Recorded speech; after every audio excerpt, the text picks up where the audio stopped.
Naghahanap ba kayo ng resort sa Bulacan? Sa Kalumpit, Bulacan matatagpuan lang naman ang Jed Island Resort na siyang aking binisita at gawa na rin yan. Dito na tayo nag-stop over dahil hapon na nga tayo dumating at ito naman po yung boundary pala ng Bulacan at ng probinsya ng Pampanga.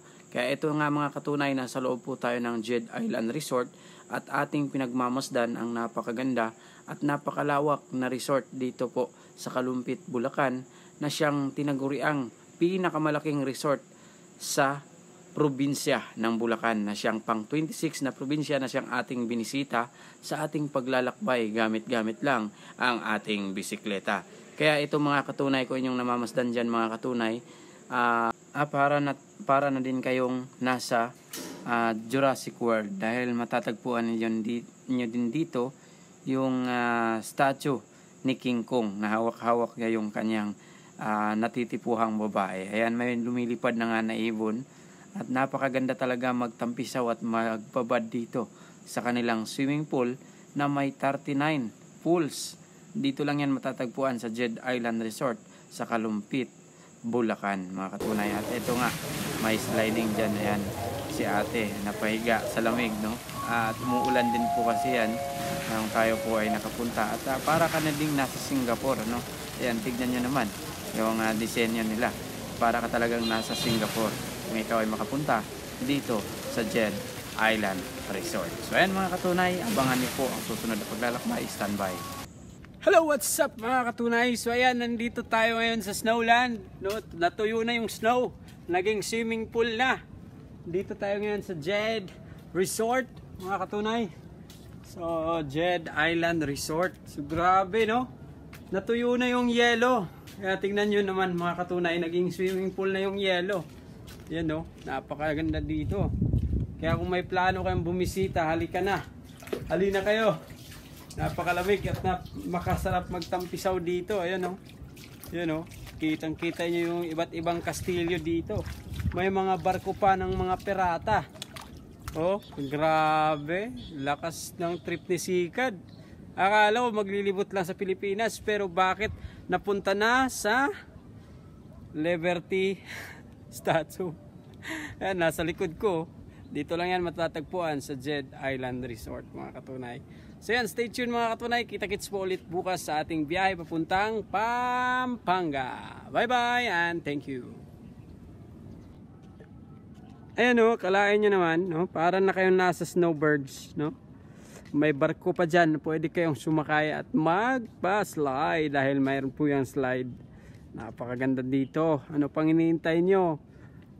Sama nyo sa bucket list nyo, ha. Standby and stay tuned. Marami pa tayong titignan ng mga kastilyo. Nakikita nyo ba yan nasa likod? Pupuntahan ko pa yan. Standby lang kayo dyan.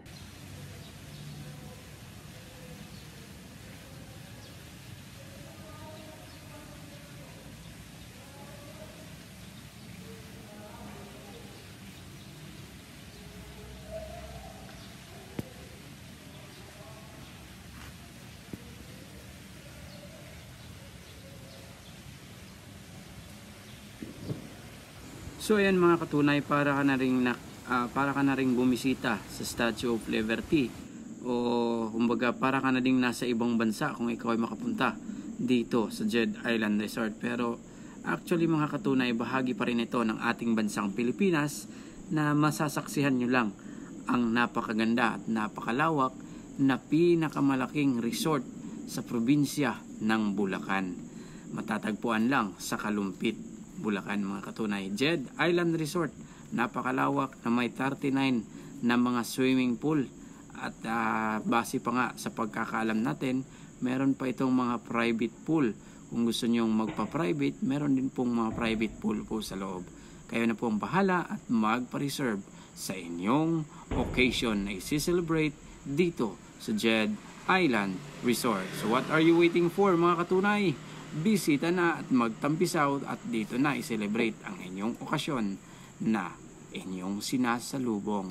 Gaya sa birthday, kasal, o ibang venue, anumang venue yan, perfect ito para sa inyo. Isama na ang katropa, kapamilya, kaibigan, kajowa, kapartner o sino man yan, basta malapit sa iyong kalooban, maligo na kayo sa Jed Island Resort. So yan mga katunay, grabe, napakahaba ng slide. Pwede kayong mag-slide dyan. At syempre, nandyan si Batman at si Spider-Man. Pwede kayong sumabit sa kanilang lawa, no? Ayan, magpalamig kayo sa Jed Island Resort, mga katunay. Stand by and stay tuned. At hindi lang yan mga katunay, hindi lang slides ang inyong makikita dito, dahil pag gabi po ay meron din po silang mga live band na ginaganap dito sa Jed Island Resort na siyang aking binisita, mga katunay. Kaya ano pang sinintay nyo? Sundan nyo na ako. Araw nga ng June, no? June 25, no, mga katunay, ay tayo po ay sinaksihan ang pagsikat ng Bukang Liwayway sa bahagyang likod ng Statue of Liberty na matatagpuan sa Jed Island Resort na siyang aking binisita, at dito po tayo pinatulog ng ahensya ng probinsya ng Bulacan. Maraming salamat po kay Sir Eliseo de la Cruz, ang provincial head ng tourism ng Bulacan. Maraming salamat po sa kanila, at tayo po ay nakasaksi sa pinakamagandang resort sa Bulacan na siyang ating nasulayan, ang pagsikat ng Bukang Liwayway, na siyang masasabi nating para lang tayong bumalik sa sinaunang panahon. Pero actually mga katunay, 2024 na po ito na paglalakbay, bahagi ng ating journey papunta ng Batanes, at isa ang Bulacan na siyang ating binisita, na siyang pang 26 na probinsya.